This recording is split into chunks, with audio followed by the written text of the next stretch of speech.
Hey everyone, welcome to Cinema Trip Reviews. Today on the show, we're going to be talking about Frank Miller's Sin City.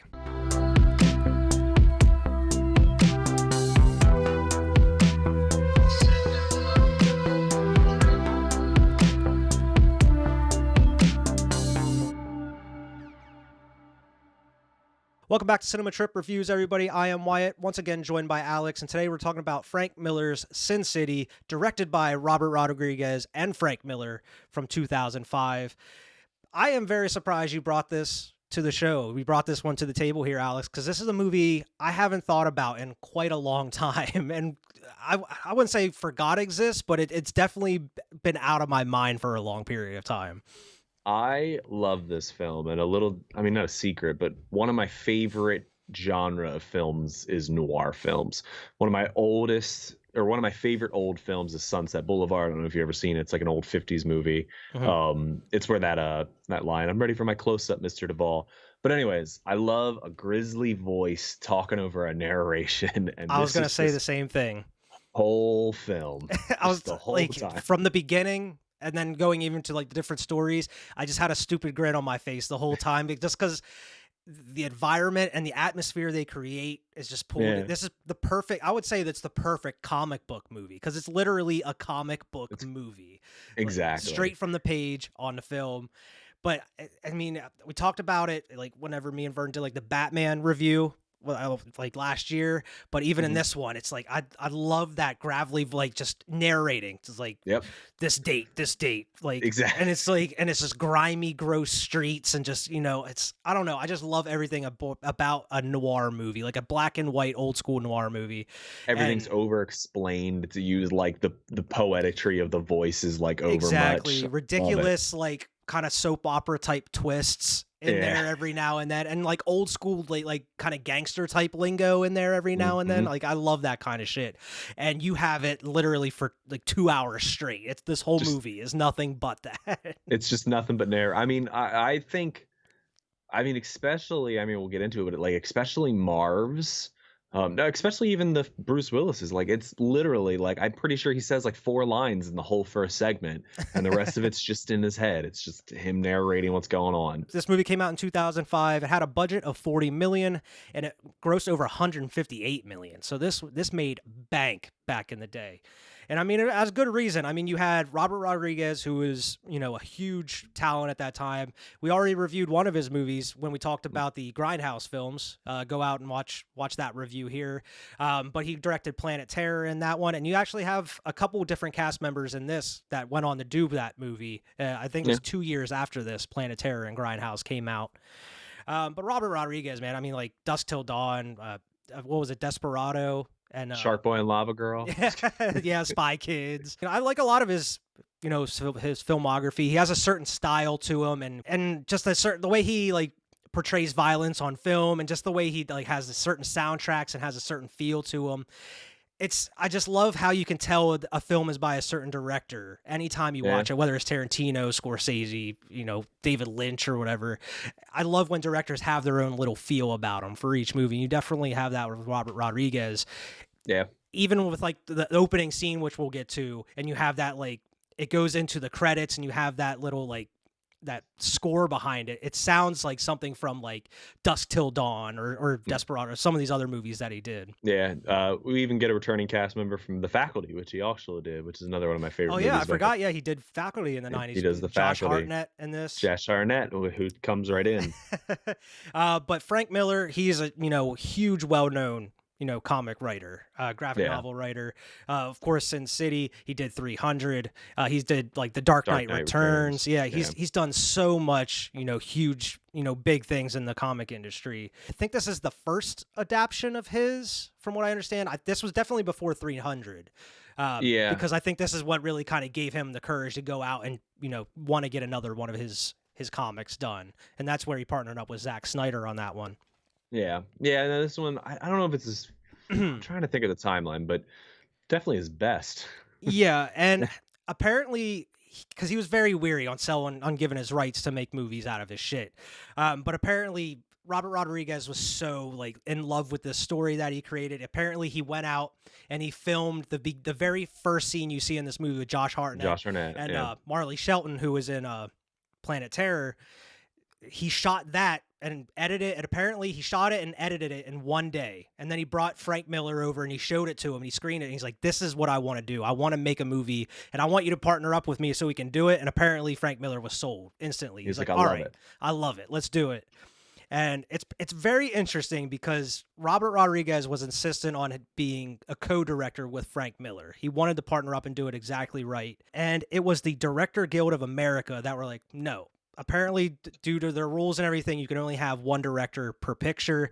And apparently, Robert Rodriguez was so serious about this, he left. He left the Directors Guild. And he's like, I'll fucking do it independently. And he worked as an independent director just so he can give Frank Miller a co-director title on this film. And apparently he lost out of a Warner Brothers movie that he was planning on doing because he left the guild. And these huge AAA studios, you have to be a guild director to even work with them. So, I mean, Robert Rodriguez, he risked some of his future just to go out and make this movie. And I mean, we already talked about the budget and everything. It blew up. It made a ton of fucking dough. And I mean, obviously Robert Rodriguez is doing fine, but that's how serious he was about making this movie.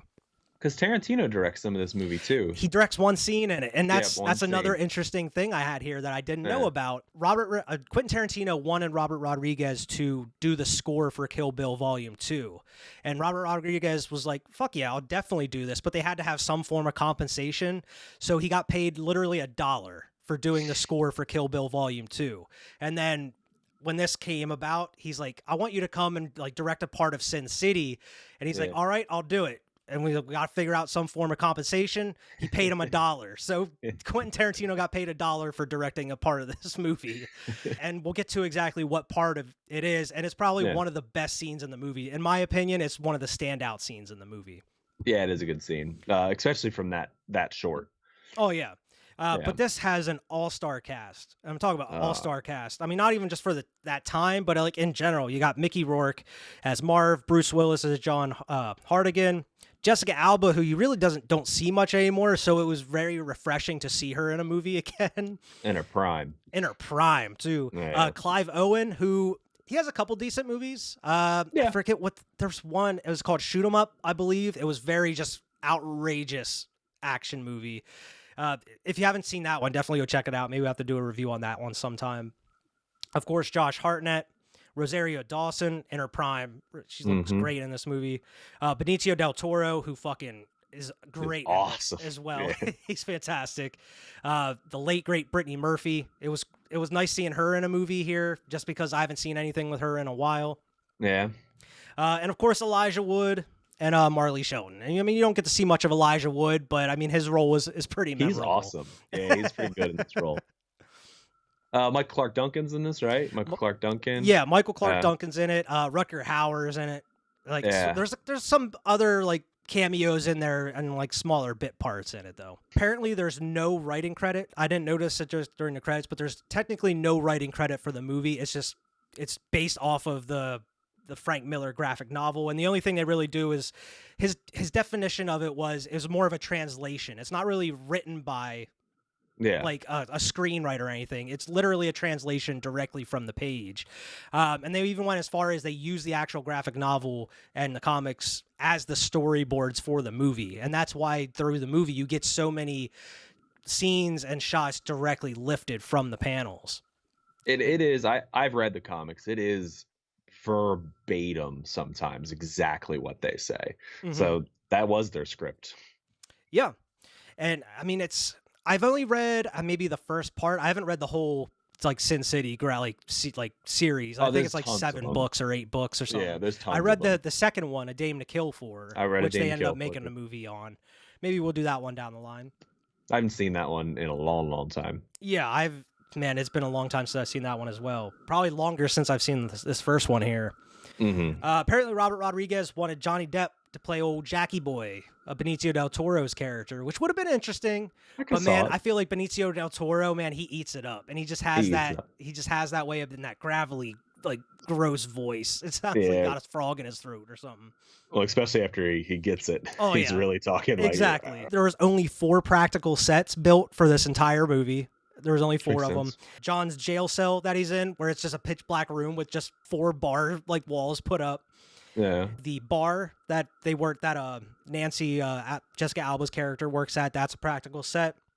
You have Shelley, which is played by Brittany Murphy. You have her apartment, and then you also have the hospital, which is at the very, very end of the movie. So everything else is pretty much shot on a digital stage, which was at that time, it was pretty revolutionary. I feel like it's definitely done now. It's more, it's Super the norm popular now, especially with Yeah. superhero movies and everything. But at that time, I'm pretty sure that was pretty like new. And I mean, they went on to do that with like 300 and stuff, and a lot of Zack Snyder shit. I think this movie lends itself to it. You almost, I mean, because of the type of movie it is, the type of visuals you get, you wouldn't even know.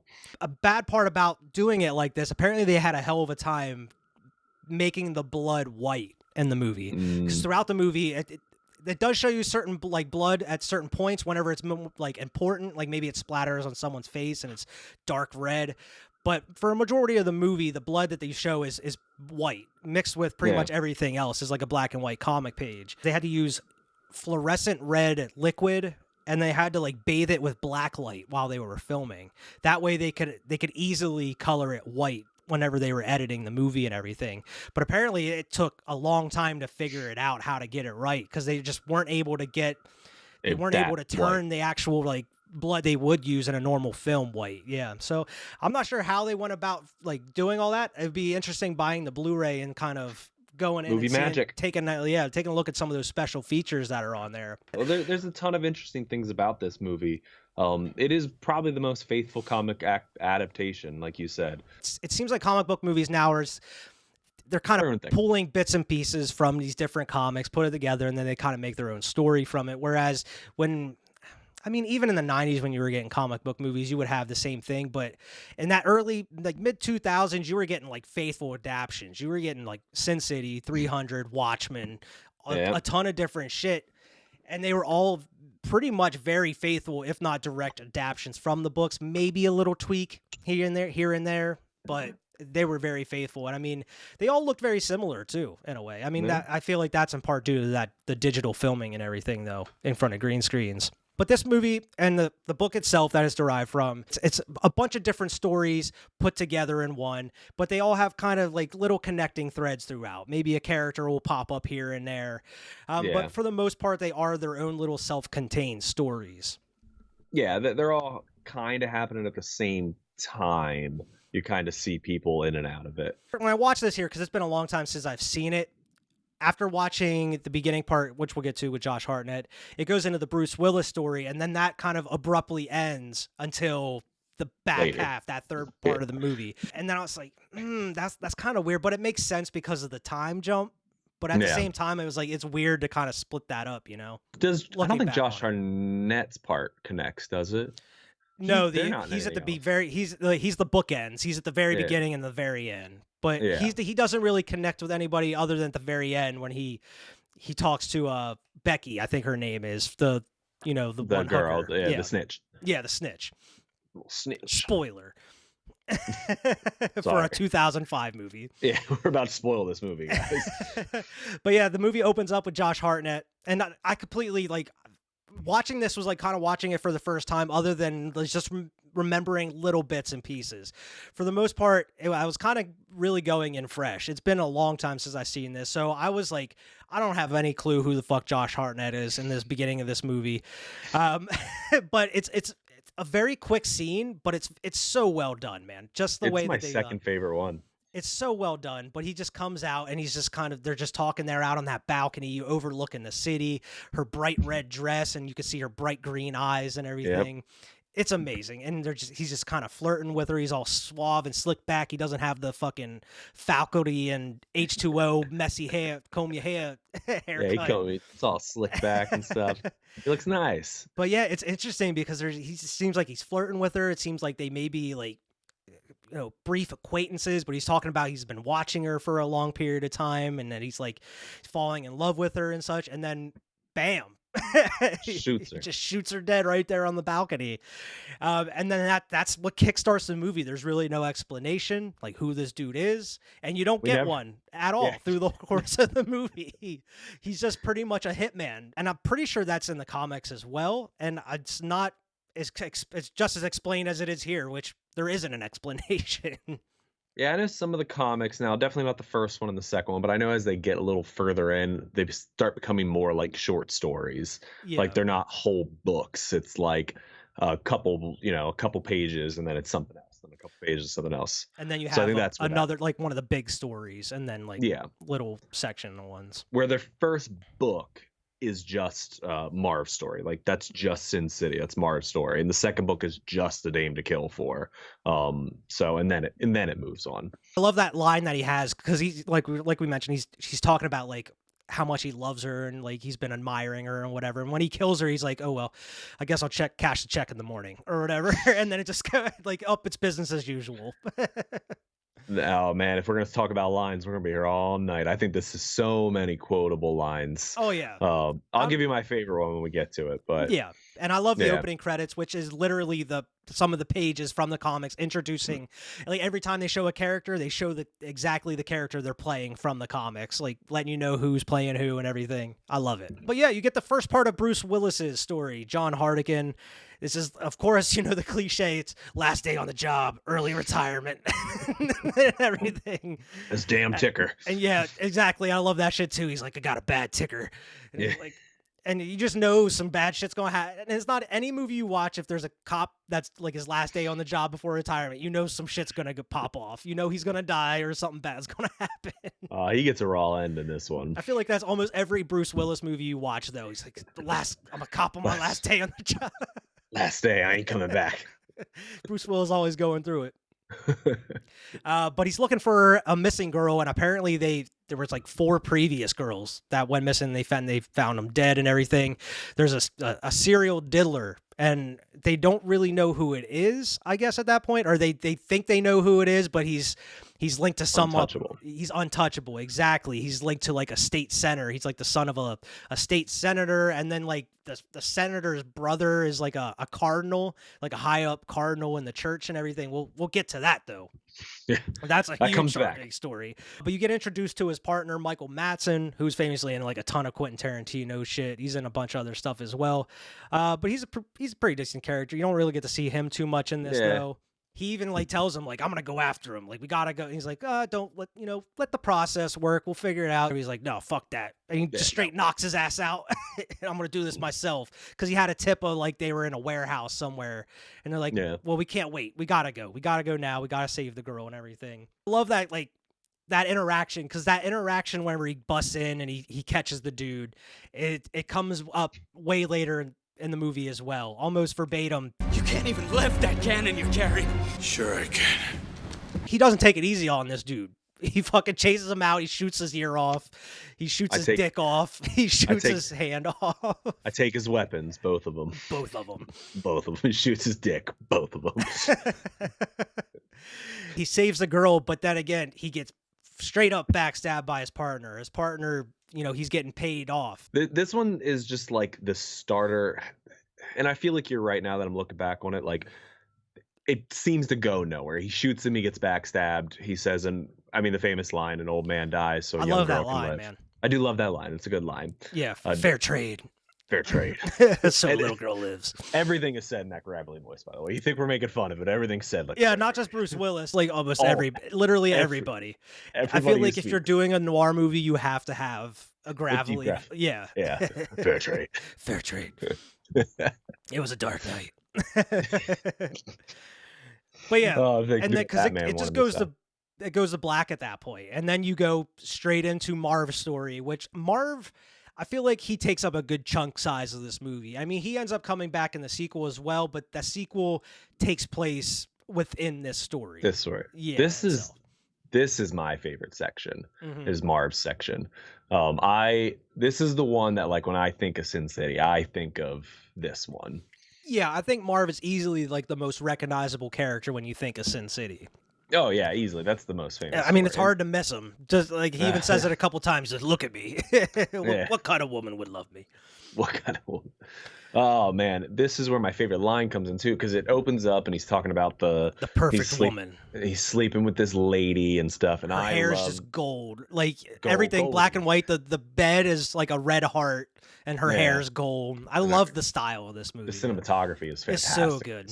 So good. But my favorite line is she smells like angels ought to smell. I fucking love that line. Yeah. I say even before Marissa saw that, I would say that line to her. Like, she smells like angels ought to smell. And she's like, what? And like, finally, we watched the movie and Now I look you like such a know. creep. Now you I look know. like such a She creep. smells like angel ought to smell. She smells like angels ought to smell. I love that shot too, like when they they're doing it and everything, and then they fall asleep and that door opens. You just see the Elijah Wood just standing there, like the bright white like glass, like the sun going or like the light going off his glass at all times too. Every time, yeah. Every time you see him. You only see his eyes maybe once or twice during the film. Yeah, towards the end of his part Story. of the film. Yeah, his towards the end of his story. arc. Marv wakes up and she's dead. You know, it's one of the classic stories. You wake up and you wake up with a dead person, hooker. dead hooker in your bed. But he obviously knows that he's been set up. He's been framed. You could hear the cops coming already. Like, he's been set up. Somebody killed her and then tipped off the police and everything. And I love the outright just ridiculous fucking action in this movie, dude. Just ridiculous. Like, he doesn't kick the door open or anything. He literally busts it open like and people go flying, and then just fucking jumps straight down the fucking like in between the stairs. Like it's Batman Begins, bro. Like, but he's got no cape. No, but he just grabs that railing and like kind of slingshots himself up onto the like balcony there, bro. And then he goes down on the street. He's fighting with all these dudes, and then he jumps through a fucking police car feet first. I couldn't believe it. I was like, no fucking way. This is ridiculous. And that's not even the most ridiculous. Dude at some point gets hit by a car like 4 times and just keeps bouncing around like a pinball machine. He's Marv, man. He's unstoppable. But it's ridiculous. I love this. That scene in particular is just, every time I think of the most ridiculous action scene, I'm going to be thinking of him just diving feet first through that fucking cop car, dude. And it's so, like, you see it coming through. Like, it looks like a comic panel, man. Like, everything, like, the glass shatters like it was a comic panel and stuff. It doesn't just shatter. Like, it breaks big, you know? Yeah. And awesome. I love just when they're standing, because it seems like it's always raining in Sin City. Oh, just the white rain, just all around them and everything. I just love that shit. Oh, cinematography, man. This might be the best black and white movie. I mean, I know it's like stylized black and white, but man, it's so good. I know exactly what you mean, though. Yeah. Then he decides to get bandaged up and kind of lay low for a minute. He goes to his parole officer's house, played by Carla Gugino. She's been in a lot of shit. Like, she was in the Gerald's Game, like the Stephen King's book. They made that for Netflix. She's in that. She's in the that's Haunting movie. a Hill House, that series. I haven't seen that. Yeah. She's been in a ton of different stuff, though, but she's a great actress. And she, at this time, man, she's smoking as well. Smoking hot. The line I always remember her where she's like, prison was hell for you. It's going to be a lifetime this time. Yeah. When she's talking to him in the bathroom. And I love, he just has like literally bandages all over his face. And they're white. They're like white. Pure white over his eye, over his face. Like, just like from the comics and everything. Yep. She's his parole officer, and her girlfriend is like a therapist. And she tried to like, get inside his head at one time, and she was like, no, this is enough. She got too scared. I'm good. So Marv is pretty fucked up. And man, the makeup on him, you can't even tell it's fucking Mickey Rourke either. We didn't even mention Marv. That. Well, yeah, I mean, he looks like Marv from the book. I'm saying, like, you can't tell that it's like Mickey Rourke under there. That's what I'm, like, it's so well done. He looks like Marv, and I feel like he's the only one who like did that transformation. He's like, I don't care. Yeah, I mean, the only other one I could think is Benicio del Toro. He definitely looks different. He doesn't look like Benicio del Toro. They gave him like a weird nose and chin and everything. You could definitely tell they kind of did something with his face. And the guys who plays like Yellow Bastard and stuff, obviously, too, which we'll get into. Yeah. He decides to try to find out some answers. He goes on the investigation, just a detective noir shit. Going out, find some answers, try to find the killer, the person who killed Goldie. He goes to that bar and he damn near kills the bouncer. He's like, you can't come in here. He just puts his fingers in his eyes. He's like, he's new here, Marv. He doesn't know any better. He doesn't know any better. Straight up almost gouges this dude's fucking eyes out. No questions. But yeah, you walk in and you see a couple of the characters from the rest of the movie. Like, you see Nancy, Jessica Alba dancing. She's a stripper there. And Jessica Alba is famous for, she has that no nudity clause in all of her contracts for the movies. And they wanted to have the nudity in the movie, but because they wanted Jessica Alba so bad, they're like, it's not integral to the story. Fuck it. we'll make her a non-stripping stripper. You get to see Clive Owen a little bit. You don't really transition to his character as of yet, but you see him in the kind of corner of the bar eyeing everybody up a little bit.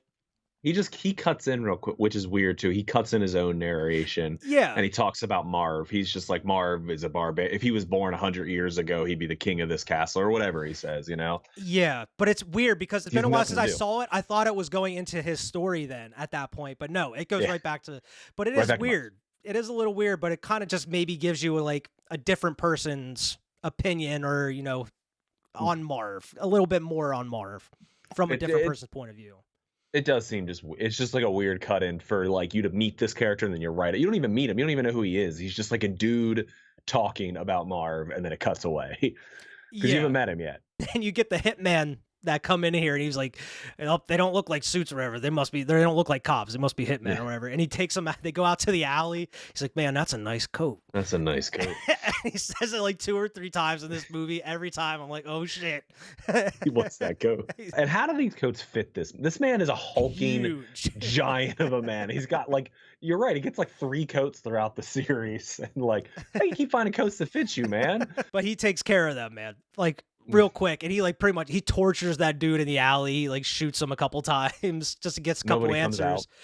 Nobody comes out. I mean, that's just Sin City. You mind your own business. But as soon as he gets the answers he wants, pops him right in the head and moves on. As he's leaving the alley, you see, is it Goldie hiding behind the wall, just sitting there, kind of. Doesn't smell like angels.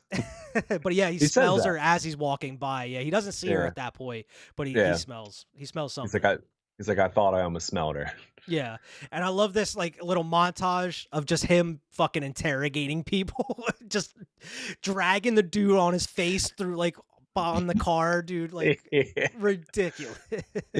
Fucking people up. Then he goes and interrogates a priest who is, played by Frank Miller himself in this movie. Oh, I didn't know that. All right. Yeah. Frank Miller plays the priest in this one. You think he's just a normal priest, but some of the information he got, I guess the father, like the priest was in on it, I guess, from what, like he had a part to play in it. He knows some information. Either way, he knew too much, so he ends up killing him. He kills the dude right inside in the confessional booth. Marv doesn't give a fuck. Marv doesn't give a fuck. I mean, he even says at one point later, he's like, you know how many people I killed tonight? They really hint, especially in the movie. I mean, they do in the comics. He's off his meds. The dude, he mentions it a couple of times. He needs his meds, and he is already a crazy person, but now he's just like, he's a dedicated crazy person. He's got a goal. He's got a focus. He's got a mission. And he doesn't care how he gets there. And when we talk about Dwight is a crazy person too, but in a whole different way. Yeah, a whole different way.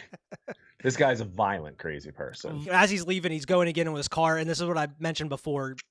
That car just skirts around the corner there and runs him down like 4 times. And he thinks it's Goldie. He's like, there's no way it could be Goldie. That's where he mentions even too. He's like, I haven't slept in days. I haven't taken my meds. Like, there's no way this could be Goldie. But yeah, she's just hitting him, doing a UE, come back, hitting him, and he's just bouncing off the hood every time, like it's a video game or something. He's Brad Pitt from Meet Joe Black. He's like, oh my god, I don't know. Obscure reference, but I know exactly what you're talking about too. Go watch it though too. It's a good movie. That's a good film. It is a good film. Even after getting run down like 4 times, he decides to go to the farm that the priest told him about. The priest told him about the farm that's being run by the Rourkes, which is funny because Marv is played by Mickey Rourke. But the Rourkes is what I mentioned before, that like the head of the Rourkes was like the senator, and then the brother is like a cardinal for like the higher up church in like the state or whatever. Catholics. Yeah, like the Catholics. And those Catholics, they be up to some shady shit sometimes. I don't know about this show. Well, it is kind of this shady. He sneaks up on Elijah Wood, but he ends up getting fucking caught because he cannot beat this dude. He's so quick. He's so fast. He's silent. He's just flying around everywhere, man. So little tiny ass Elijah Wood whoops his ass. Super quick. Yeah, with his hands have like these little razors on the end. It's weird. It's look like what's Michelle Pfeiffer Catwoman, like the little thing on the end.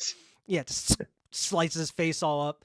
But he like locks him in his dungeon and he has like literal like deer trophy mantles on the wall with women's heads on them, like different like hookers' heads. It's wild, bro. I didn't remember, for some reason I blocked this part out, but he captures his parole officer that's in there for some reason. I guess he's been following him. But she's in there, and she apparently, he not only cuts their heads off, but he eats the rest. He's a cannibal as well. And he makes lets you watch him eat you. Yeah, apparently he made her watch him eat her fingers. Damn hair. Like he licked the meat off her finger bones and everything. It's like, bro, that's nasty. And she says a good line here too, where he's talking about the wolves. And she's like, he doesn't feed it to the wolves; they get the scraps. He ate my damn hand. And then it's just dramatic shot cut to the head of him. He's look at his glasses. And he's sitting outside that window the whole time, just watching him, like listening to him and everything. But he's just so damn creepy because he just has that little smile on his face. And the whole time. Yeah, and whenever you don't see like the white glasses, you see this creepy eyes that he has. And they're wide. Elijah Wood, for not having any lines. Yeah, he doesn't say any damn thing in this at all. He leaves an impression. Like, you're like, that was Elijah Wood. And that was so good. creepy. Like, the way that he acts in this. But I love, like, as she's like, they're trying to figure a way out. She's talking to him, like, explaining everything. He's just yanking on this fucking bars and stuff.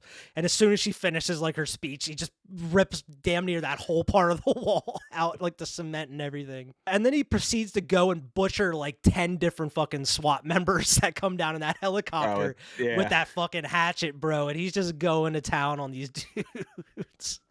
And they shoot her, right? This is where they shoot. Well, they make it to the woods, and, like, she knocks his ass out. She portrays him like, you fool, like, you're not gonna get away with this or whatever.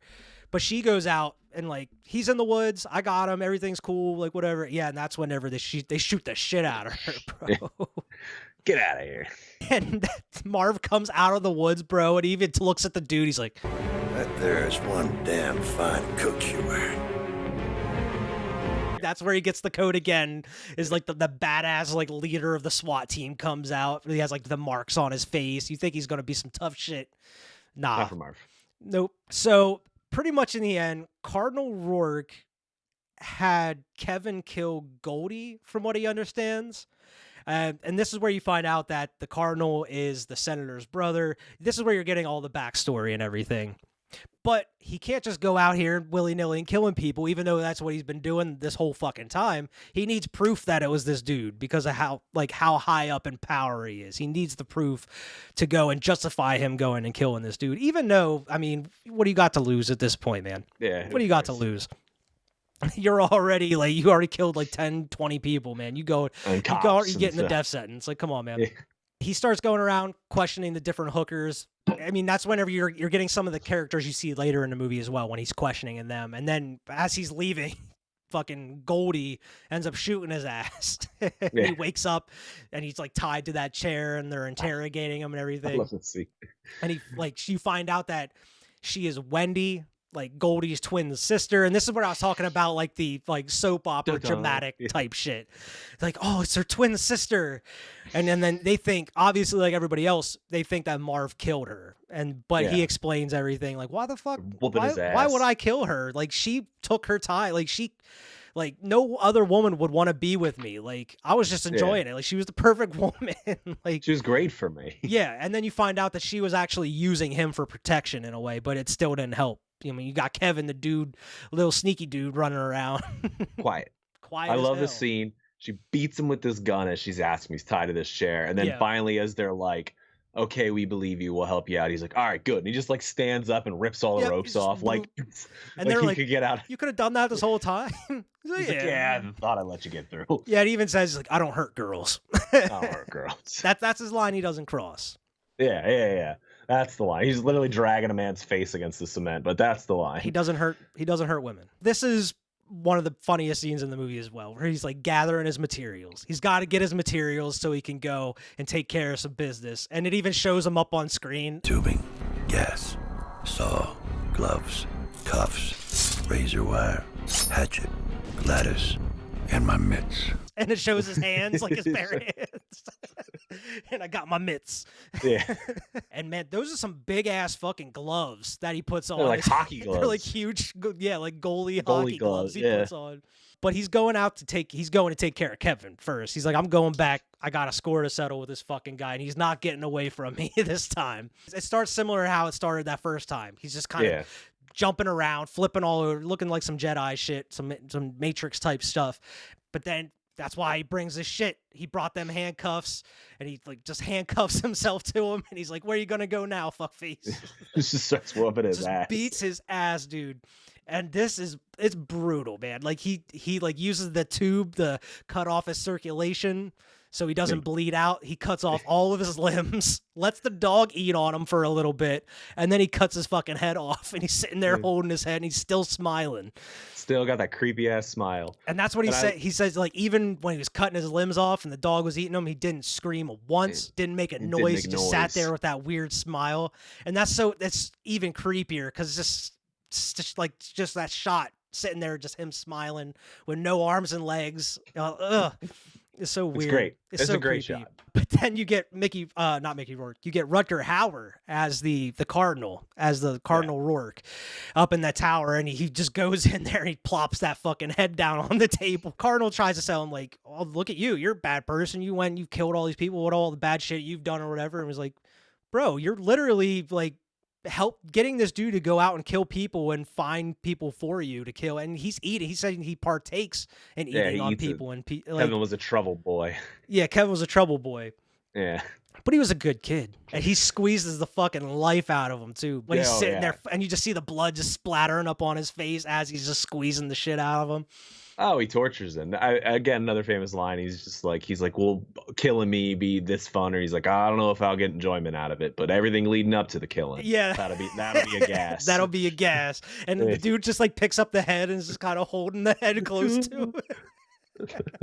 But yeah, that line's great. I love that line. They walk in on him fucking torturing this dude. But they beat the fucking shit out of Marv. He's in the hospital and everything, and then they put him in jail. He's forced to confess for all of the crimes, even the women. Killing all the women, even the ones he didn't commit and everything. He's forced to confess because they're just and that's another common thing throughout this Sin City movie. Is whenever the cops want you to do something, you're gonna do it eventually because they're just gonna beat the fucking shit out of you until you do.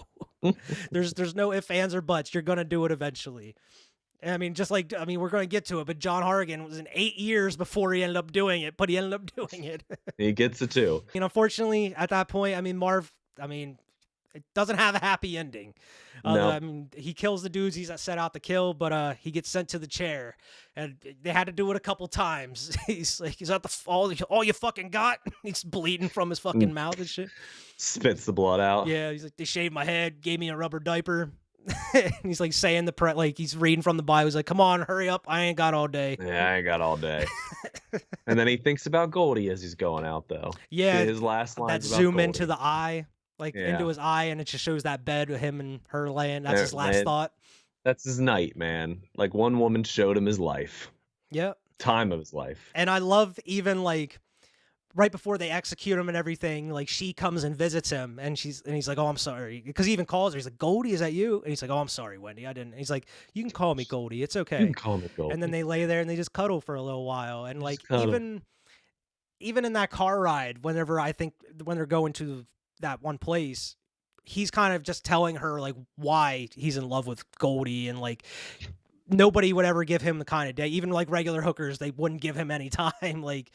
So it was important to him, and even in that scene, Wendy realizes that she sees the good inside of Marv, even though he's done a lot of fucking terrible things. But she sees that in him. That's why she ends up coming back and visiting him at the end.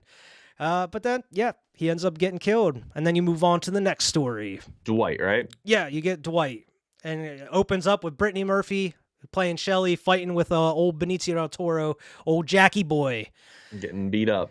Yeah, she's got a black eye. She's fucking has the knife in the inside of the house. She's going through it, but she's calling him like you find out a lot about Jackie Boy in this scene. He's a woman beater, but you don't find the most important part about him here in this scene. You find pretty much all the other bad shit he's done, but you don't find the most important part about him here in this. But he's just kind of hanging out in the hallway with his goons. But Dwight's in there. He just had a good time with Shelly, and Jackie Boy doesn't know. But man, just that cadence that he has. He's like, I know there's someone's in there, Shelly. Or whatever. It's like, oh, dude, like he plays it so perfectly, like the way he talks. Hey, baby, I don't hear you making those calls. He is the standout performance of this section. Yeah, because Clive Owen, he's similar like to Bruce Willis. He's just like a grumbly, just like I don't know. There's not much. He's just a grumbly tough guy, I guess. And this one, and not that it's bad, but it is my least favorite out of all the sections. This is my least favorite. Okay. It's not I bad. wouldn't say this one's my least favorite. I would say Marv is probably my favorite. This is probably my second. Maybe Bruce Willis is probably my least favorite one out of them. I like Bruce Willis's, especially in the end. We'll get to it. We'll get there. We'll get to it. But I feel like it's a little weird between him and Nance, but we'll get there. But you have a feeling that Dwight's he's ready to go out and just fuck all these dudes up. Because he even says, like, I know he's there, but his boys are out there too. He's probably got 3 or 4 of his boys, and he's like kind of preparing for them. But they're about to bust, and they're talking and everything, and he's like, I forgot to mention, I could just bust this fucking door down whenever I want, But whenever he comes in, he's, Dwight's gone. You don't know where he's at. He's kind of making himself at home. And, Shelly just does a great job of fucking just antagonizing him. I mean, she just gives it right back, and like they're even saying, like, you shouldn't do that. You shouldn't do that. And apparently he slaps her around a little bit, but he makes the mistake of going to the bathroom. And he makes 2 mistakes here from what Dwight says. He made the mistake of going to the bathroom, and then he made the mistake of not flushing because Dwight comes out of that shower. He's hiding in that shower. I love that overtop view in that bathroom, but he just fucking dunks his head in that piss-filled toilet. And it's just like drowning his ass in there. He doesn't drown him fully. He doesn't kill him. Just enough to give him a warning. Scares him. Yeah, I mean, he has that razor up to his throat and everything. Like, I'll fucking kill you. Like, I know who you are. You're not a tough guy. He's like, if I ever see you around Shelly again, I'll fucking kill you. But that's not enough for old Jackie Boy. He has to go out and cause some trouble. That was enough for him to get out of there. Because he's like, no questions. Comes out all wet. He's like, let's go. We got to go. No questions. Don't ask. So then Dwight sells about Shelly. He's like, I got to stop him. He's going to hurt some people. Because Jackie's like pulling away in a rampage. That's the thing is like, yeah, he's got to but if you wanted to kill him, you could have just fucking killed him there. Yeah, could have did it. You could have did it. If you really wanted to, you could have did it already. You had him. Like, why did you let him go if you're planning on just chasing him to kill him or whatever? Like, come on now. It's the story, I guess. It would be a story, yeah. But this leads to one of my favorite shots, which he left. He could just walk out the door at this point, but no.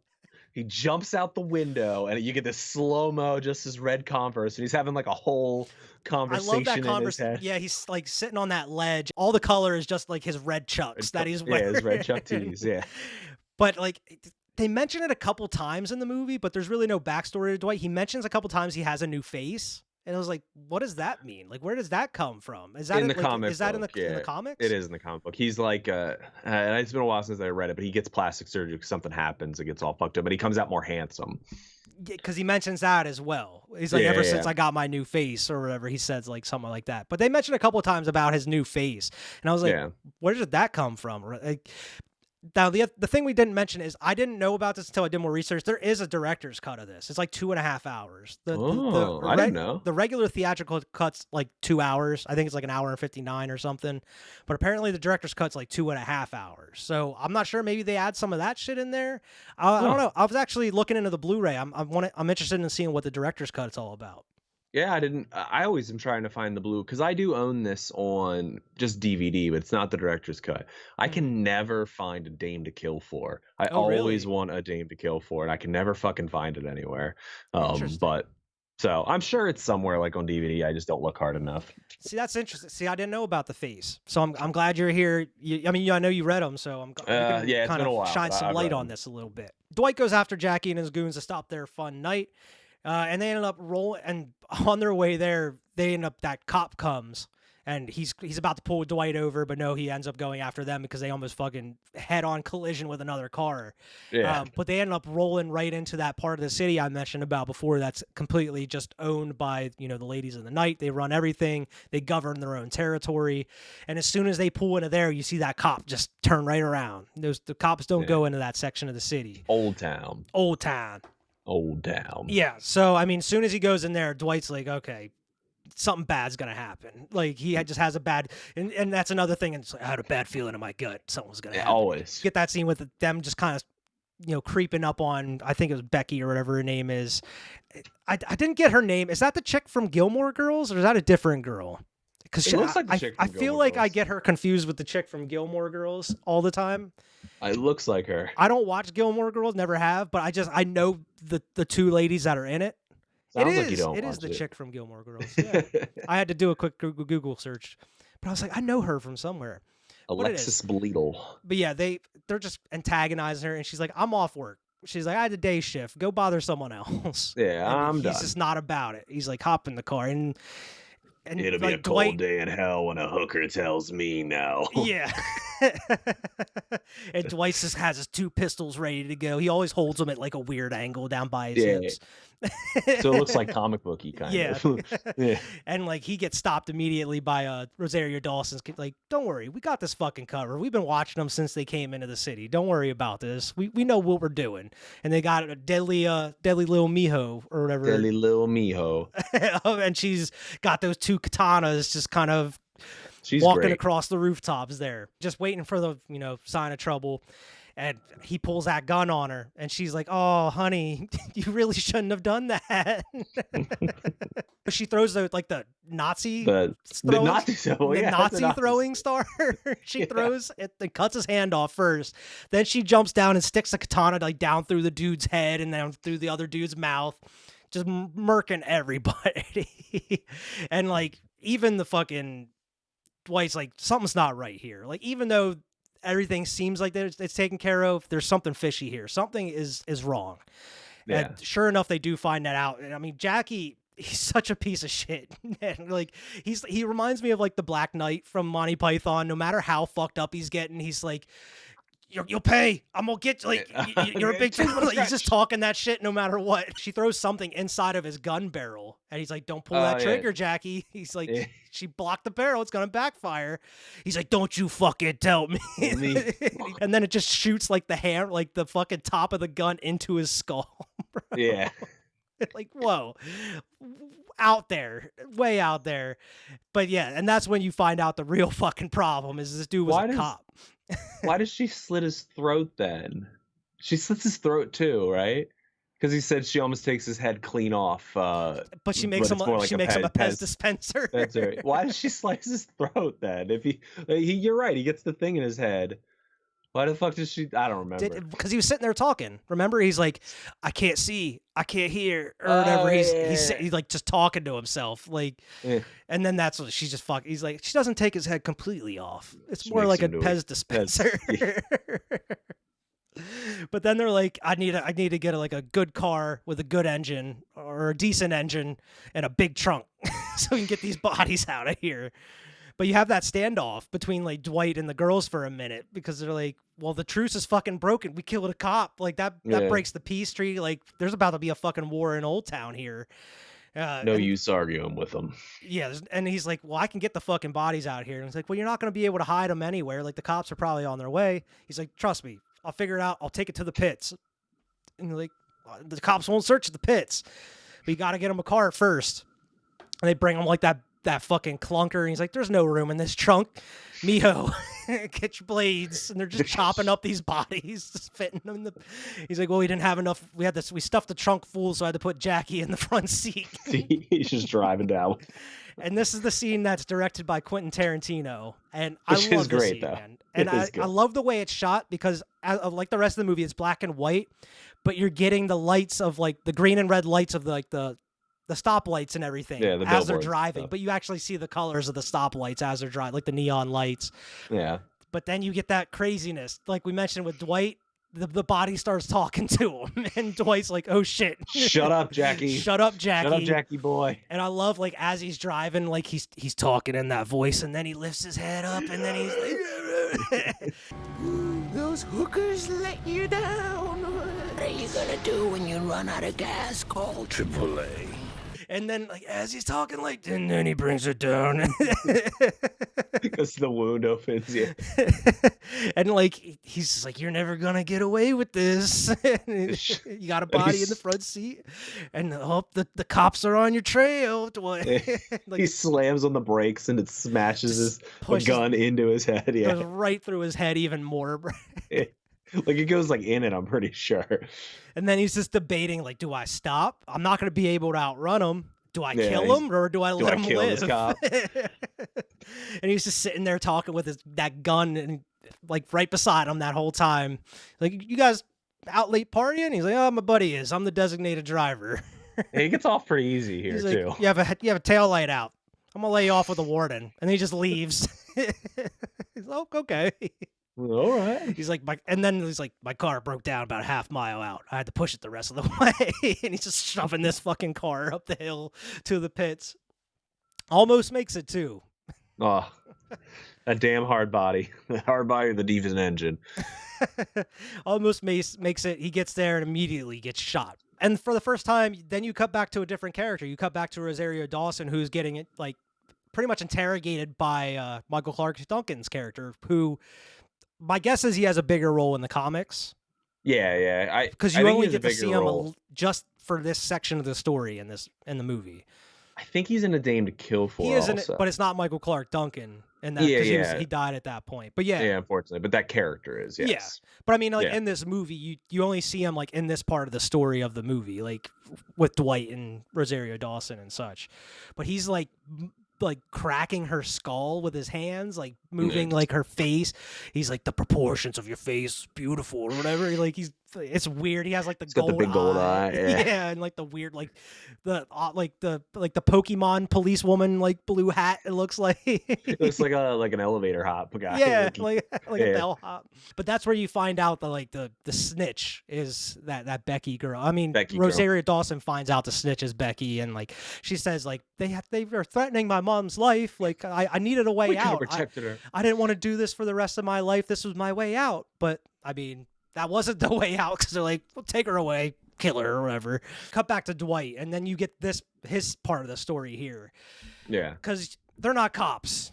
Cops wouldn't go out and do such a thing, but they're hired mercenaries. There's like a bunch of mercenaries to take down one dude because he has the body of Jackie. And the reason they're going after him is because they need the proof that he killed the cop so they can go and start the war, invade Old Town and everything. And I mean, even once the body's gone, they're fighting over this dude's head at that point. Because as they're fighting and everything, they look back and he's gone. And all that's left is the badge that he had in his pocket. It was Jackie's badge. And it was had a bullet hole in it. The badge saved him. I love that scene. We kind of went by it real quick where he's getting shots and he's floating down the tar pit and he's just like, and it's a white outline. It's white and it's just black. You see that hand go down and pull him up. Yeah, I love that. I love that shot. We're not expressing how much the cinematography in this film kicks. It kicks ass. It is the best part of the film. Yeah, and I mean, it's unlike anything that you've really seen and since. I mean, there's really no movies that are doing this type of shit. Even though we're in the world of comic book movies and Marvel films and shit, they're not doing anything like this. They're not doing anything straight like comic, like straight from the panel to the film like this. Yeah, it's amazing because it cuts to that animation, like you said, of him just kind of sinking down through that tar pit. You see that hand can Miho pull, and he's like, as soon as she feels the fingers, he's like, deadly little Miho. Deadly little Miho. He's like all just covered in tar and everything. They gotta go get that head back. And I mean, they get in that car and they just barrel down and they just smash right into that fucking side of that car, murking everybody. How do these people survive this?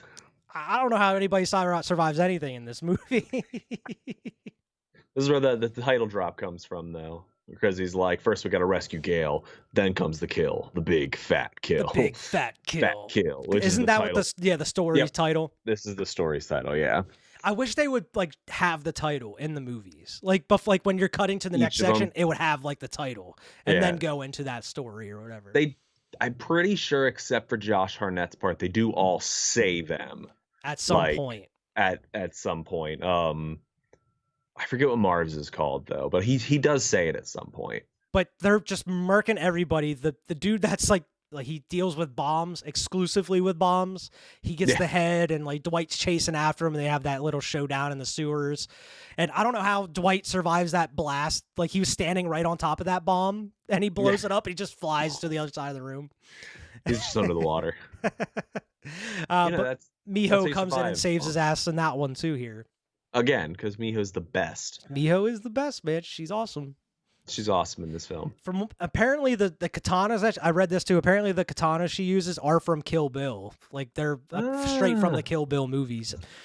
I guess Quentin Tarantino let them borrow them. Well, yeah, because I do love their little friendship, Quentin Tarantino and Robert Rodriguez. They always kind of do this They bullshit. need to do something again here soon, man. It's been too long. I'd like it. Do another Grindhouse or something. That'd be awesome. We talked about it before. We did talk. Yeah, we talked about it before. The Hard Goodbye, by the way. I had to look it up. The Hard Is Goodbye. The Hard Goodbye. Okay. And he says that too. Yeah, and this next scene is fucking hilarious too. Is whenever you cut back to that room where like Rosario Dawson's tied up and he has his goons in there, and they're all talking about what to do, and that the bald dude standing in there, and you just see that arrow come through and shoot him through the chest. He's like, Hey! Will you look at that? It's right through me. Guys, look. Yeah, because they all walk away. Then he's like, "Oh, we gotta go to the alley." And he's like, I got an arrow. And then he gets that other one straight through the fucking head. But he's just like, you seeing this? Like, whoa. The dude even looks down because there's a note attached to the arrow. He's like, what the fuck is that? And he's like, come outside. Like, a trade for a trade or whatever. "Yeah, yeah." They're going to trade the head for the girl. But sure enough, it wasn't that simple. And I love the little showdown. It's just like in that little alleyway, and they're standing on top of like the one truck or whatever. I read that this is inspired by Frank Miller's 300. This like In the alleyway. in the alleyway, kind of like pinching him. He discusses like Valkyries and stuff later in it too, which is kind of similar to it. He gives him the head back, but she's like, wait a minute. There wasn't tape over his mouth Why is before. there tape on his mouth? Why is there tape on his mouth? Why is there tape on There's his a mouth? fucking bomb in his mouth, and it just blows his head up. And nobody dies in that explosion. It just kind of blows him back. But it's just an ambush because they have all the ladies on top of the roofs, and they're just fucking blasting everybody. And the snitch just kind of hides into that little dugout in the one building. Yeah, like a drainage. And you or just see all the something. bodies falling, and Dwight and Rosario Dawson just making out, just having a great Yeah. time, just shooting everybody. just shooting people. Because they had a previous history, like I guess they were together before he went and had his face fixed, and then he ended up getting together with Shelley, which Rosario Dawson didn't like. She's like, you got together with that loudmouth who never shut the fuck up. Listen, I love Rosario Dawson, but I do love Brittany Murphy too. It'd be a hard decision for me. For Yeah. real. I do love Rosario Dawson though. Same. She's smoking in this movie. Oh yeah. Again, everybody is. Damn Even near Shelley. everybody is in this movie. Except the guys. The guys are all beat up and grungy Gross looking. and grungy. But the women are all Sexy Slamming and hot, yeah, yeah. exactly. That's the end of Dwight's story at that point. That actually gets a happy ending. That actually has a happy ending. Yeah, they resolve everything. Old Town's gonna be safe. You don't have to worry about it. Cut back to Bruce Willis's story. 8 years later, dude's not dead. The Senator Rourke, played by Powers Booth, who was a famous actor back in the day, he personally pays to keep Bruce Willis alive. He has like his heart fixed, gets him all fit, pays for the best medical treatment just to keep him alive so he can go to prison for life, pretty much. And he wants him to confess for everything, even the shit he didn't do, similar to Marv. Yeah, he makes him.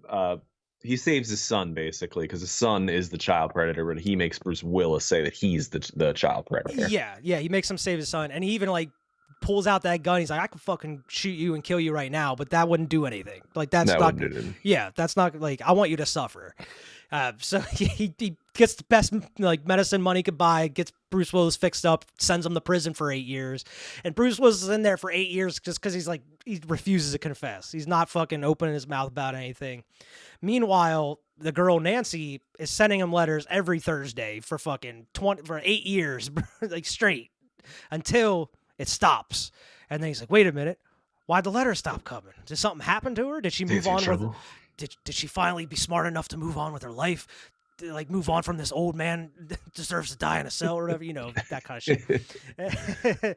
And then he's just fucking, you could see him just antsy in a cell. He wants to get the fuck out. And then he decides, like, the only way I'm getting out of here is I gotta confess. Which was weird because you think if you would confess, they would be like, all right, we're fucking keeping you now. you confess. Time served, maybe? Maybe. They almost immediately let him go. and the first person that, like, the last person you would want to see when you get let out of jail is your fucking partner who shot you in the fucking back, dude. Yeah, and they're cool. They seem cool. And upon meeting him, he's like, "Oh, that was fucking water under the bridge. That was 8 years ago, man." Like, yeah, come on. You really have the nerve to fucking say that to him right now? Like, come on. He's been getting these letters for all these years. They stop for like a couple months, he says, and then he finally gets an envelope that he would normally receive the letters in, but it has a finger in it. And he's like, what the fuck? Why is her... They got Nancy. They got Nancy. I gotta go get him. Even though she hasn't been incorporating anything as far as address, where she lives, or even her real name or anything. She's been going under like a pseudonym or whatever. He gets a ride with his partner who catches him up on what's going on in life. His wife got remarried, has kids. He's like, that's good. I know she wanted to have kids. I always wanted to have kids too, but this wasn't in the cards. Wasn't in the cards. I don't know how he knew where she lived, because like even he said like she didn't put it in. So how the hell would he know where to go? He's like, oh, her place is a mess. She's been reading up on law books. My guess is to try to become a lawyer to try to get him out or something. Yeah. But he gets the lead from the matchbook of the bar that you've seen earlier in the movie. He goes there. You see fucking Marv is there. Dwight's there. And he sees the girl dancing up on stage. But that couldn't be Nancy, could it? Sweet little Nancy. That couldn't be sweet little Nancy. That's a Kerrigan. I think that's her last name, Kerrigan. Something like that. Nancy Kerrigan. I think that's the chick that got bashed in the kneecap back in the day. The ice skater. Oh. Nancy Kerrigan. Yeah. It might be. Why? I mean, that could be her name. Maybe that's where they got it from. That might be her name. I don't know. I don't remember. But meanwhile, I mean, Bruce Willis sees that yellow fucking weird dude sitting in the bar, and he realizes, like, this is just a fucking setup. They didn't know where she was. He was leading him to her. Yeah. Which is it was pretty smart. Like how Frank Miller put it all together. She jumped off the stage and he's like, please don't recognize me. He's just trying to get out of there. He's like, try not to give any details away. Just get the fuck out of here. And she immediately recognizes him, gives him a big old smooch when she jumps off stage. I'm like, oh, it's a little weird. Jessica Alba plays a 19-year-old somehow in this movie, even though she's clearly like 27, 28. They're just driving down that mountain road, and you have that shootout while they're driving, and Bruce Willis, for some reason, opens the door to lean out when he could have just leaned out the window to shoot. Nope, but no, he's just fucking leaning out as the door open, just shooting. Well, he's not even the dude shooting at him. He tells him he's like he's not patient. Not patient enough. Yeah, he's not taking his time, and that's why why you get all the gritty cop lines. Yeah, and then he just slowly lines up his shot and bam, blasts that like hole through the dude's neck. The car crashes. He's like, pull over. I gotta go back, confirm the kill. Just that yellow fucking blood everywhere. He's like, oh, it stinks. I've never smelled anything more disgusting. This is the part that, man, I don't like this scene. It's just so weird. He turns her down. It is good, but I don't know. It just rubs me the wrong way for some reason. Even though she's technically of legal age, she's 19, but the whole thing about her being like a child whenever he rescues her and everything, it's just like, I don't know. It's just weird to me. And I'm with you. I do think it's saying some kind of daddy issues are going on, you know, like that's her. She's got white knight syndrome, basically. Bingo. Like that's her white knight, you know. Bingo. So, and he even says it. He's like, I'm like your grandpa. Like, I'm old enough to be your grandpa. And then he's like, I went to take a cold shower. It helps. Yeah, it helps. Like, because you get it. You're like, yeah, she's slamming, but he's like, no. I do love the line. She's like, it'd be hard. I mean, it'd be hard. Believe. It's like the DiCaprio thing. Like, yeah, well, I would like a 23-year-old wife forever too, you know? Like, come on. DiCaprio's watching this movie. He's like, do it. Do it. I do like the line though where he's like, she's like, come sleep with me. He's like, no. It's No. like it's not this big eloquent like noir is very this like elegant. He's just like, no, Nancy, no. I mean, I feel like if it would have went the whole way, it would have definitely been like, that would have been Way odd. weird. It would have been way Way weird. Way weird. But Yeah. as he's getting that cold shower, I mean, dude comes in, fucking knocks his ass out as soon as he opens up that curtain. I Uh, like the yellow bastard too. This is the only like yellow in the film, I think, too. Yeah, and this is the only thing that's just really out. I mean, everything as far as comic booky. I mean, the dude Marv getting hit by a car and just out Yeah. there action. I feel like this is the only thing that's really like weird and kind of out of place. Kind of like Yeah. this They weird try to yellow explain dude it. that was like genetically kind of enhanced a little bit to grow his junk back because it was shot Yeah. and his hand back and everything because it was shot off. Yeah, all kinds of crazy medicine made him like that. Yeah, why he stinks and is yellow and is all deformed and shit. He can't get it up because unless there's young girls Unless it's screaming. screaming. Yeah. Ugh. Actually, that comes up. Yeah, it's gross. But This is a touchy subject matter. This one's the touchiest of the subject matters. exactly. Especially earlier, but still, even as he's talking later, he's like, "What do you think I've been doing in the 8 years? There's been hundreds." And it was like, "Oh my god, this dude's been ew." Like, Ugh, it's gross subject it's matter. so And in gross. fact, if that kind of stuff makes you like queasy and stuff, I could see how people would be like, I don't want to watch this. But this Yeah. is the only one. But that's the thing. Whereas some other movies might go deeper and farther with it, this one it's mainly just all talk. It doesn't show you anything of Yeah. the sort like that. The which worst I'm he gets glad. him whipping Nancy. Yeah, I mean in the she's scene. grown up at that point, but even so. Yeah. But yeah, I mean he tries to kill John with all his might. He hangs him with his hands tied behind his back. And it's like it's like keep your neck straight, John. Keep your neck straight. It's Tighten up. Maybe there's an alarm on the glass if you break it. And he's like, there's no alarm. I gotta do something. I gotta find a way out of this. I love Things are these going are dark. like the cops moments, where he's just like he's like talking like this is noir he's not mentally ill. He's just like talking through his steps, like Exactly. he's like, all right, sneak around the corner, take these two guys out, like Getting light. He's and- like, I'm getting lightheaded. It's going dark. I gotta cut these ropes before.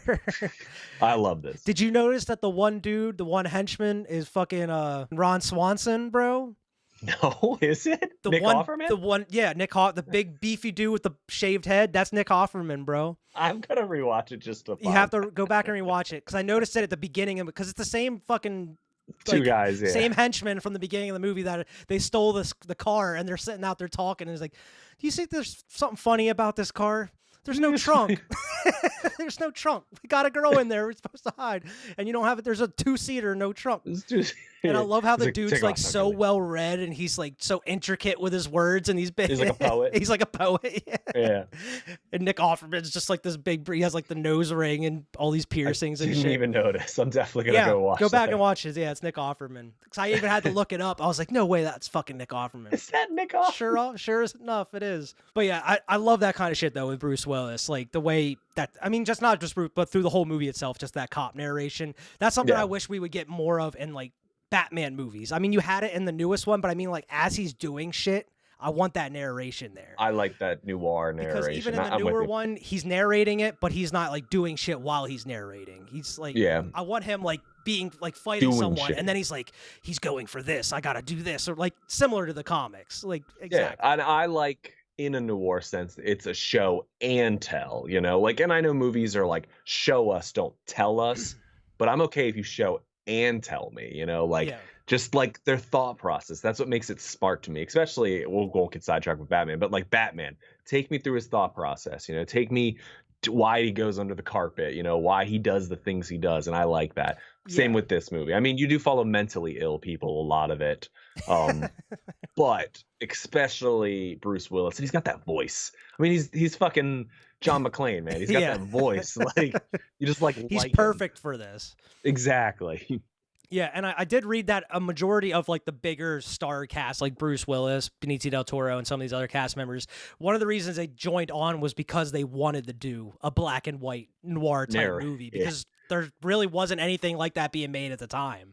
or Yeah, since there's like really. You don't really see black and white noir movies being made at all, which I don't think you've we seen need noir to movies. get someone in Hollywood to like put something like that through, because we need one like this here soon. If the Sin City 2 didn't bomb, I'm sure they would do Sin City I 3, know. but Sin City 2 bombed.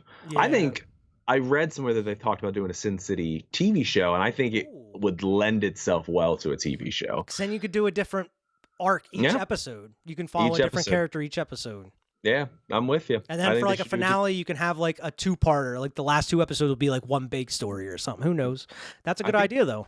I think there should be a TV show, and I think it should be in. Don't color it. It better be black and white. Oh, like yeah. this. And then the only colors you have are like when they're needed, like a red dress yellow or the eye, the red eyes or dress, something. yep. Yeah, exactly. Like Becky or whatever. Every time you see her bright blue Blues. eyes. Yeah, exactly. Well, And that's like the only real blue you see, I feel like, other than the one car you see in the movie. Yep. Those are like the only blues you see. Yeah, it's mostly reds. But at this point, I Anyways. mean, John breaks out and he's like, all right, I gotta go get Nancy. I gotta go go back. And he goes to that same fucking farm where Marv was. And you even see Elijah Wood's character, Kevin, just kind of sitting there on the porch, just hanging out. This is not his story. Not his story. He's not getting involved with this one. I got nothing to do with this one. But he goes in and he's like, I forget what the quote was. He's like, terrible way to kill a man, but you got to do what you got to do. And he fucking like slits that dude's throat. And then he gets fucking shot. And that tips off the other dude who's upstairs, the yellow bastard who's fucking whipping the hell out of Jessica Alba, trying to get her to scream. Because that's what gets him Hardigan hard told and her, gets "Don't him scream." off. Yeah, Bruce Willis told her that. Like, don't scream. Whatever you do, don't scream. That's what gets him off. That's what helps get him going. And he's so gross. He's got that big fucking pot belly. He's wearing like this in his underwear, his bulbous, gross nose and misshapen head and shit. He's so gross. He's like, I haven't even begun start. Like, I'm gonna make you scream one way or another. And he has a oddly shaped huge knife that he's holding, like a Bowie knife, kind of, I guess. Comes in and fucking they have that showdown. Just like you saw like earlier in the beginning of the movie, and he says that same thing. He's like, "You look like you're about to die. Look at you can't even lift that cannon." Lift the cannon. I can lift it. I can lift it, but this time he can't, or can he? Call an ambulance! Call an ambulance! But not for me. Tricks him again, because in the beginning of the movie, he lifts it up, shoots his ear right off. This one, he falls down. He does the straight meme, call the ambulance, but not for me. And I think he says the line again, I take his weapon, both of them, and I think he shoots him again in the dick. He rips his dick off, bro. Remember, he straight punches his hand in there, rips his fucking dick off with his bare hand.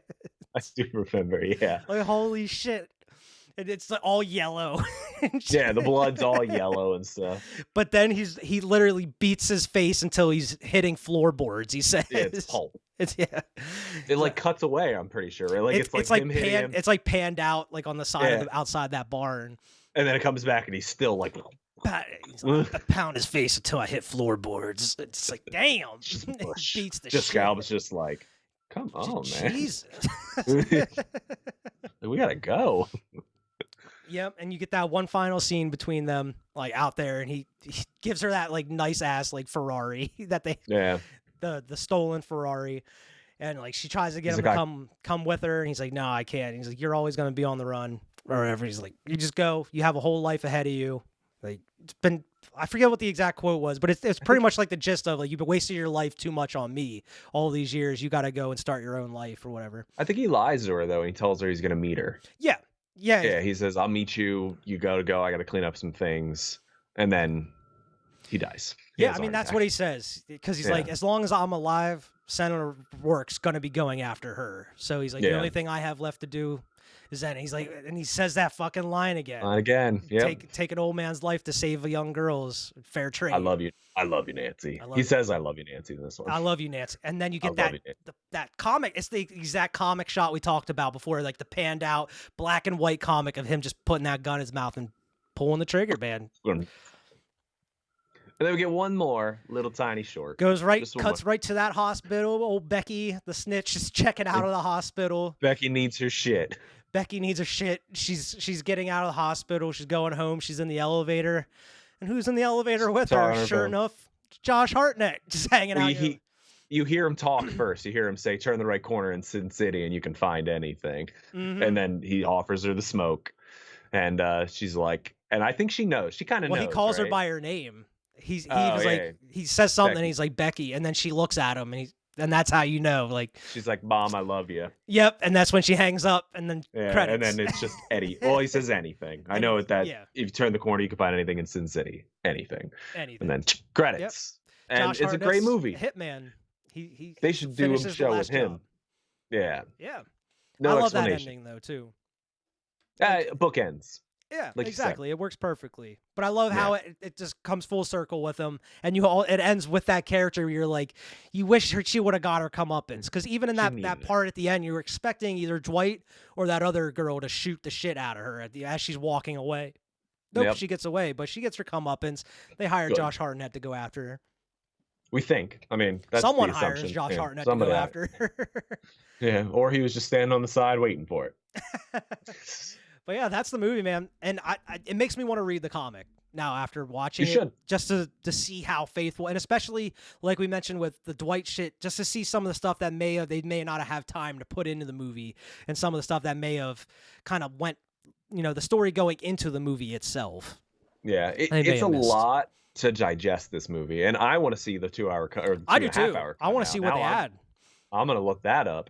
But it's a lot to digest in this movie. Yeah. But if all the viewers, if you're a fan of just like artistic styled movies, I don't think you can do much better than this. I think this is one of the top tier comic book movies like that. Absolutely. And I mean, and it's 100% in the definition. It's 100% a comic book movie. There's no other comic book movie that is as faithful as this. I mean, it's literally what you see on the page is what you're getting in the movie itself. I mean, Robert Rodriguez, Frank Miller directed this with Robert Rodriguez to make it as accurate as possible.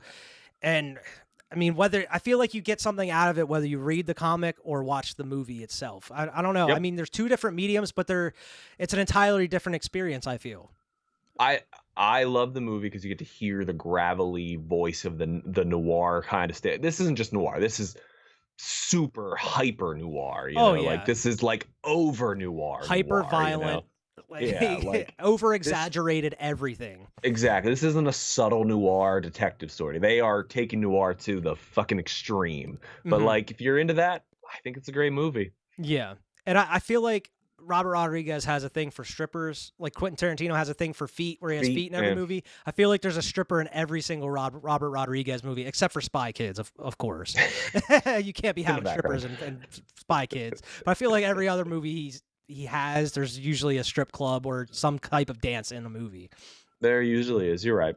And as I was thinking about this movie more, even though it's a completely different style of movie and genre, I liken this to Trick or Treat in a way, because it's a bunch of different stories, different separate stories in one movie, but they all kind of interconnect in one way or another. I mean, it's not quite an anthology. It's not quite an anthology, but I mean, it is. It is in a way, but it's kind of put together the same way as like Trick or Treat is in a way. But that's a horror oriented type movie. This one is obviously a neo noir comic book graphic novel movie. Literally a graphic novel movie, which is amazing. I mean, other than the second one, A Dame to Kill For, there's no other movie like these, I feel. Yeah. I don't even know if A Dame to Kill For is quite like this, because I'm pretty sure A Dame to Kill For is one story the whole way through it. Now, I haven't seen From that. what I remember, I watched the trailer for it years. immediately after this, and that's what it seemed like from what I remember. I just remember Ava Green's in it. That's all I remember. Ava Green's great. She's amazing as always. Josh Brolin was in it. I know. He's like one of the main character. Josh Brolin. Yeah. Marv's in it. I'm pretty sure Josh Brolin works he gets Marv's help to help him take down Ava Green and shit. I forget the whole part of the story. I just remember Ava Green fucks Josh Brolin over hardcore, and that's why he's going after her and shit. The book is good. I remember the book being super good for that, and then me seeing the movie and being like, that's the one I did something. read, because I remember you let me borrow the book after you read it, and I read it, and that's where I watched the movie afterwards. But and I remember being like, it was okay. But I remember not liking it as much as this first one, but I remember it was decent. I'm gonna rewatch it just because of rewatching this. I'm gonna rewatch it. Yeah, I mean, and doing some research into this. I mean, maybe we'll hopefully talk about the second one eventually, but I do know that they like cut the whole character of Shelley out of that second movie entirely because of the death of Brittany Murphy. They didn't want to recast her, and they didn't want her, which is weird because I did Duncan. Michael Clark Duncan died, but maybe that character was so integral to the story they couldn't take him out. But I don't know. This is a fantastic movie, though. I liked it way more than I remember liking it. I mean, especially because I feel like since we've been doing more reviews and doing the channel, I feel like I have such a greater appreciation for this type of shit now. And I just had a blast watching this whole fucking movie. I feel like I had a stupid smile on my face the whole time. Just the ridiculous, over-the-top action and stunts. It's fun. All the way to, like, we can't mention enough, the gorgeous cinematography. Gorgeous. And even though it was 2005 and it was all done digitally with green screens or blue screens and shit, it looks phenomenal. Yeah.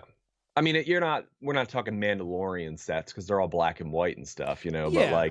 But it looks like a comic came to life. Mhm. That is, I mean, it's the best way to describe this movie. Exactly. It's perfect, man. I love it. I love it too. Would you call this a buy it, rent it, or miss it? Easy buy it. Easy buy it. I can see people's minor complaints with this movie, but I don't think any of those minor complaints outweighs the absolute masterpiece that some of these things hit. It's so fun. Yeah, I completely agree. As soon as we finished it, I was looking it up on eBay, on Amazon, because I was like, I want to buy the fucking Blu-ray. I need to own this movie. I can't believe I haven't owned it all this time. Like, I forgot how much I really enjoyed this movie. And I mean, the last time I watched it, maybe I wouldn't say like the lack of understanding, but it's like maybe I just didn't appreciate it enough at the time when I was watching. Whereas like now it's like they really fucking put everything they could into making this as perfect and as accurate as possible. And I mean, I don't know if we'll ever see anything like this ever again, man. Which sucks because how I love the way that like we talked about, that noir style. And I mean, there's tons of noir movies out there, but you're not going to get one like this. I think, and it would be interesting, I've never seen it, after we do A Dame to Kill For, I think they did a movie like this called The Spirit that was very similar to this. It was based off another Frank Miller. I think that might have been directed by Frank Miller. I don't think Robert Rodriguez did it. I don't either, but I remember it bombing when it came out. I remember it has like Samuel L. Jackson and shit in it. But I would be interested to watch that to see if it was just a product of its time. Like, I think people didn't love this movie because they didn't quite know how to take it. But now, years later, we're like, okay, we're so in the superhero realm that I'm like, I could take a comic book movie like this. Yeah, or maybe it works because it's not one drawn out story. Like maybe like we talked about Dame to Kill For, even though I do like we kind of recall it being one big story, but like I know The Spirit is pretty much one big story. So maybe they just didn't have enough content or enough stuff to kind of shove into that movie to justify the runtime. Whereas this, you have 4 stories to pan out that runtime, and they don't stick on each story for too long. Yeah, Marv's is definitely the longest, but it is probably the most interesting. I think Marv's is the longest, though, I would think. Yeah. Just guessing. Marv's or Dwight's. Yeah, and I mean, you got a lot of great moments in there. I mean, even if you may not like one of the story, there's still something in each story that stands out and that sticks out for each one. Definitely. But yeah, that is Frank Miller and Robert Rodriguez, Sin City. Man, what a great movie. I'm looking forward to going and watching the director's cut now. Me too. Because of how much I enjoyed it. But hopefully we come back and review the second one here eventually. Yeah, man, I don't want to gush about this movie too much because you keep me here all night because I will gush about it forever. But just one more thing to say about everybody's like loving The Last of Us, and I do too, about how accurate it is. Some of these shots are shot for shot. Yeah. This is this movie for Sin City. These are shot for shot sometimes. And I think there's just it was a good comic and it's a good film. Yeah, where it's like anytime you talk about a remake of a movie, you don't want it to be shot for shot because like what's the point? Yeah. But when you're coming to adapt in like comics or video games, you can justify doing shot for shot. Like that's why you want to see these comics or video games adapted. You want to see these exact shots, and that's why you have people complaining like that's not like how it was in the game or in the comic. Like, come on. You'll never make everybody. Some people are unhappy that it's shot for shot. Some people are happy they didn't move. So but I'm happy with it. I love it. Bye. Absolutely love Sin City. Where can everybody find you here, Alex? You can find me as always on the Tap That Reviews channel. Also here, I love being here. And as always, everybody, make sure to like, share, and subscribe. Go check us out on Twitter and on Instagram on Cinema Trip Reviews. And also go check us out wherever you get your podcasts. We're pretty much available anywhere. So check us out and leave us a good review. And we'll see everybody next week.